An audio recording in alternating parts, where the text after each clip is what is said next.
Chanzo kikubwa cha pesa ambayo tunajua kwenye mazingira ya chuo ni pesa ambayo inatoka kwenye boom la serikali. Boom usipokuwa nalo makini linaweza likakuletea changamoto mbalimbali. Changamoto namba moja ni ya kuwa maskini na kujikuta umeingia kwenye madeni. Kwa sababu gani? Boom linakuja mara ya kwanza, mara ya pili semester imeisha. Usipolitumia vizuri utajikuta boom la kwanza limekuja, limeisha, boom la pili lijaja. Changamoto yake ni nini? Utalazimika kutafuta namna ya kufidia ile gap ambalo limetokana na wewe kutumia boom la kwanza vibaya. Aidha utaomba pesa nyumbani au kwa mlezi wako au kwa mtu yote ambaye anaweza kukusaidia. Unapokosa kwenye vyanzo ambavyo ungevitegemea ambavyo visingekuletea madeni, mara nyingi huwa tunaenda kwenye kukopa. Ukishaenda kwenye kukopa maana yake ni nini? Kwenye boom linalokuja tayari umeshaweka negative. Tayari boom linalokuja linakuja linadaiwa. Na kumbuka uzito wa boom la pili na boom wa kwanza ni tofauti. Kwa hiyo tayari unajikuta upo kwenye changamoto ya madeni. Ili kuepukana na changamoto hii unatakiwa ufanye hii. Cha kwanza kabisa, hakikisha unatumia pesa yako vizuri. Jifunze kusimamia pesa hata ile kidogo ulionayo. Maana yake ni nini?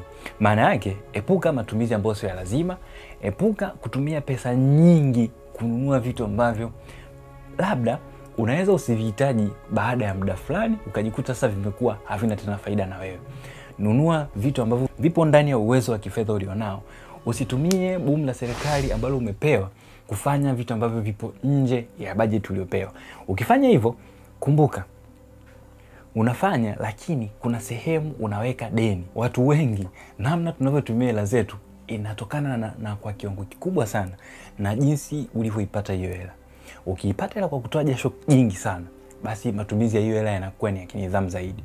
Ila ukipata hela kwa namna ambayo haujaitokea jasho sana, basi hatari ya kuitumia hiyo hela vibaya basi huwa nayo inaongezeka, inakuwa ni kubwa zaidi. Hivyo tunasema kwamba boom inaingia katika upande huu wa pili, kwamba ni hela ambayo mwanachuo anaipata bila kuitokea jasho. Unaenda unasaini, hela inaingia kwenye account. Lakini namna utakavyoitumia hiyo hela kwa kiwango kikubwa, unaweza usiitumie vizuri au ukaitumia bila mpangilio, bila nidhamu, kwa sababu imekuja kwa namna ambayo hujatokea jasho. Ndio maana tunasema kuwa makini na boom, kwa sababu limekuja bila wewe kulitokea jasho. Ni swala la kitaratibu kwamba unastahili kupata boom, lakini haujafanya kazi kubwa ndio ukapata hiyo hela. Kwa hiyo na matumizi yako pia yanaweza yakaathirika. Hivyo hakikisha unalitumia boom kwa nidhamu, kwa sababu huwezi kujua ndani ya huu muda ambao unasubiri boom la pili nini ambacho kinatokea. Vile vile itakusaidia pia kuwa na nidhamu hata baada ya wewe kumaliza chuo. Kitu kingine cha muhimu sana ambapo tunapoongelea kwenye swala zima la boom ni kuwa na namna ya kubudget. Ni vizuri ukalipangia budget boom lako. Budget haipangwi baada ya matumizi. Budget inapangwa kabla ya matumizi. Umepokea 700,000 ya boom, umepokea 500,000 ya boom. Hiyo hela kabla haujaanza kuitumia ni vizuri ukatengeneza mpangilio kwamba nitatumia asilimia ngapi kwenye matumizi ambayo ni ya lazima, nitatumia asilimia ngapi kwenye matumizi ambayo sio ya lazima, na nitatumia asilimia ngapi kwenye vitu ambavyo ninatakiwa nivinunue ambavyo sio matumizi yangu ya kila siku, mfano simu, laptop na vitu kama hivyo, mavazi na vitu kama hivyo. Ukishafanya hiyo budgeting mwanzoni, uwezekano wewe kuitumia hela vibaya ni mdogo sana. Hivyo ni vizuri kama unaweza, kama unaweza budget. Kama huwezi kubudget, basi jifunze jinsi ya kubudget pesa yako. Hela yenyewe nakumbuka sio nyingi sana, na uwezekano wewe kuitumia mara moja au mara mbili ikaisha ni mkubwa sana. Kwa mfano, ukipokea boom kwa mara ya kwanza, ukaenda kununua simu ya gharama kubwa sana au laptop ya gharama kubwa sana, uwezekano wewe kubaki na hela kidogo ni mkubwa. Baada ya hapo utajikuta sasa umebaki na hela kidogo, pressure ya matumizi inaanza kukuangukia. Unaanza kutumia hela kidogo kidogo sana, aidha uanze kupunguza baadhi ya vitu ambavyo ni vya msingi ulikuwa unastahili kuvipata lakini usivipate kwa sababu umeondoa sehemu kubwa ya budget ambayo ilikuwa uitumie kwenye ndani ya miezi miwili ukaitumia ndani ya wiki moja au wiki mbili. Kwa hiyo ni vizuri ukabudget vizuri ili hela isiishe haraka ikakufikisha kwenye boom linalofuata. Inawezekana usifanye yale matumizi makubwa ambayo ulikuwa unataka kuyafanya baada ya kupokea boom la kwanza, ukasubiri kwanza ikutane na boom la pili, then ukafanya yale matumizi makubwa ambayo unataka kuyafanya ili boom linalofuata liweze kusustain. Kitu kingine ambacho ni cha muhimu pia tunapoongelea swala zima la pesa ni swala la kuwa na vishughuli vidogo vidogo ambavyo vitakusaidia wewe kupata hela ukiwa chuo. Sasa ni vitu vya muhimu sana kwa sababu kwanza vinakutengenezea uwezo wa kuanza kujishughulisha mapema kabla hata hujafika mtaani. Lakini kitu kingine cha pili, inakusaidia kuongeza kipato chako kwenye kile ambacho tayari unacho. Hasa kama huna boom kabisa. Kitu cha muhimu zaidi cha kuzingatia inapokuja kwenye issue nzima ya shughuli ndogo ndogo ambazo unaweza kusema ni side hustles, ni kuhakikisha kwamba kile ambacho unaenda kukifanya basi hakikisha hakiathiri ratiba yako ya shule. Kumbuka, kitu cha kwanza kilichotuleta shule ni kwenda kusoma. Kwa hiyo, kitu ambacho unataka kukipe kipaumbele siku zote ni kuhakikisha kwamba taaluma yako ndio swala la msingi. Shule nyingine zote zinakuja, lakini zinakuja pale ambapo tayari swala lako la msingi ambalo ni la kitaaluma umeshalifanyia kazi. Kwa hiyo, jihusishe na shughuli mbalimbali ambazo utaweza kuzifanya kwa muda ambao hauingiliani sana na ukakutoa kwenye ratiba yako ya nini? Ya kufanya kwenye taaluma. Kwa hiyo utajifunza umuhimu wa hii kitu mara baada ya kumaliza chuo. Wakati ukiwa chuo inaweza ikawa ni mzigo mzito kuubeba. Lakini baadaye unapomaliza chuo basi inakuwa ni kitu ambacho ni cha muhimu sana na kinakuwa tayari kimesha kujenga na unakuwa tayari una sehemu ya kuanzia mara baada ya kumaliza chuo. Kitu kingine cha muhimu tunapoongelea swala zima la pesa ni kuhakikisha kwamba unapokuwa mazingira ya chuo usipate madeni ambayo sio ya msingi. Mfano, umeishiwa pesa, tuseme boom limeisha na una uhitaji wa kitu kikubwa ambacho lazima uwe na pesa nyingi uweze kukikamilisha. Pale lazima utahitaji hela nyingi. Sasa usipokuwa makini unaweza kujikuta umekopa hela ambayo baadaye itakuletea deni kubwa ambalo hata boom linapokuja kutoka unajikuta umetumia hela nyingi kulipa deni na ukajikuta tayari una changamoto ya kujikuta kwamba una hela kidogo na zikakuletea changamoto nyingine. Jitahidi ukikopa, kopa kwa mtu ambaye hawezi kukuletea matatizo lakini pia hawezi kusababisha stress mpaka ukashindwa kufanya mambo mengine ya msingi. Mikopo na madeni sawa ni sehemu ya maisha, lakini jitahidi uikope kwa kiwango ambacho unakihimili. Usikope hela nyingi ukaenda kuzitumia bila utaratibu.